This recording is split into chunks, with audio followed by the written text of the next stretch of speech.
High court के chief justice के फैसले को स्वीकार नहीं करते हैं, यह बताता है कि महागठबंधन राजशाही का प्रतीक है, राजतंत्र का कार्य वो कर रहे हैं। बिहार में मैं शुरू से कहता हूँ कि जो पीएफआई के जदयू के द्वारा पोषित अफसर बैठे हैं और राजद में जो पीएफआई के कार्यकर्ता हैं, उन दोनों ने मिलकर सरकार बनाई है। और जब से यह सरकार बनी है, परसों हमने हाईकोर्ट में टिप्पणी देखी कि किस तरह से एक विधायक जो मंत्री हो गए हैं, उन्होंने बुलडोजर से किसी महिला का घर तोड़वा दिया, जिस पर जो हाईकोर्ट के जज ने टिप्पणी की। बिहार में अति पिछड़ा समाज के लोगों के साथ नीतीश सरकार ने नाइंसाफी किया है, तो वहीं जिस तरीके से कोर्ट ने आदेश दिया है नगर निकाय चुनाव को लेकर, जिसकी अवहेलना जो है नीतीश सरकार कर रही है, वहीं संजय जायसवाल जो कि बीजेपी बिहार प्रदेश अध्यक्ष है, उन्होंने नगर निकाय चुनाव को लेकर बिहार के मुख्यमंत्री नीतीश कुमार के खिलाफ मोर्चा खोल दिया। उन्होंने ऐसा कहा है कि अति पिछड़ों के साथ लगातार नीतीश सरकार हो या फिर लालू यादव हो, उन्होंने नाइंसाफी की है। तो वहीं जिसको लेकर संजय जायसवाल ने तमाम बातें कह दी, वहीं क्या कुछ कह रहे संजय जायसवाल, वो सुना आप लोग।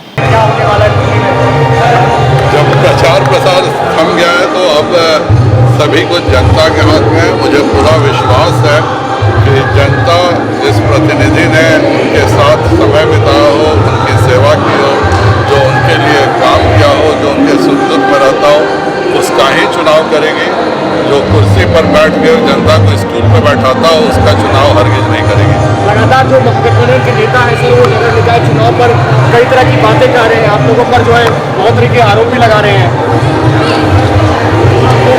हम पर आरोप लगाना, जो महागठबंधन के नेता माननीय सुप्रीम कोर्ट और हाई कोर्ट से भी ऊपर हो गए हैं, उनके बारे में मैं क्या टिप्पणी करूं। जब सुप्रीम कोर्ट को और हाई कोर्ट के चीफ जस्टिस के फैसले को स्वीकार नहीं करते हैं, यह बताता है कि महागठबंधन राजशाही का प्रतीक है, राजतंत्र का कार्य वो कर रहे हैं।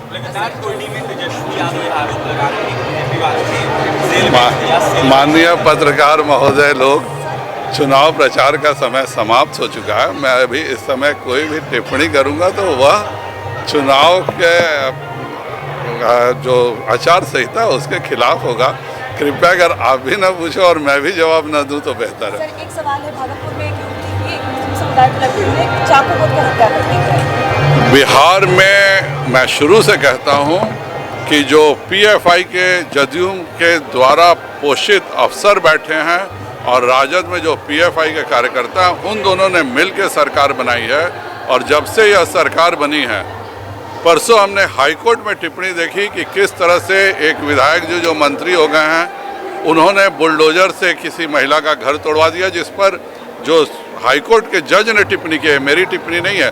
एक दूसरा जो गया के जो विधायक रह चुके हैं, उन्होंने किसी का घर तोड़ दिया। तो ये पूरे समय में एक तो अल्पसंख्यकों को आप इंसाफ, हिंदू मुस्लिम सबके साथ किसी भी राज्य का बराबर होना चाहिए, लेकिन यह जो सरकार जो है वह हिंदुओं पर अत्याचार कर रही है। जानबूझ करके नगर निगम में भी जो मुस्लिम सवर्ण थे उनको अति पिछड़ा बना करके अति पिछड़ों का अधिकार छीनने का काम कर रही है। पूर्ण रूप से यह सरकार राजशाही से चल रही है। मैं इसको कैसे मानूं? जो अति पिछड़ा समाज पर मंडल कमिश्नर और मुंगेरी लाल की रिपोर्ट थी, वो हम भी हिंदू हो चाहे मुसलमान हो मानते हैं, लेकिन गुलाम सरवर जी स्पीकर बनते हैं तो उनकी जाति अति पिछड़ा हो जाती है। इलियास हुसैन जी मंत्री बनते हैं तो उनकी जाति अति पिछड़ा हो जाती है। तस्लीमुद्दीन मंत्री बनते हैं तो उनकी जाति अति पिछड़ी हो जाती है।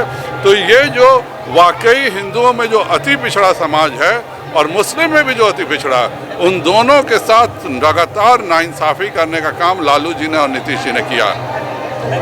तो आपने सुन लिया, संजय जायसवाल थे, बीजेपी बिहार प्रदेश अध्यक्ष है। वहीं जिस तरीके से क्राइम रेट बढ़ रहा है, क्राइम हो रहा है भागलपुर में, जिस तरीके से घटना हुआ था उसको लेकर जब सवाल किया गया संजय जायसवाल से, तो संजय जायसवाल ने साफ कह दिया है कि अपराधियों पर लगाम लगाने में जो है असक्षम है बिहार की महागठबंधन सरकार। तो वहीं क्या कुछ करे थे संजय जायसवाल, आपने सुना है। तो फिलहाल इस खबर में इतना ही, और तमाम खबरों के लिए NBC 24 के साथ बने रहें। पटना से सहयोगी अजय के साथ अभिषेक की रिपोर्ट।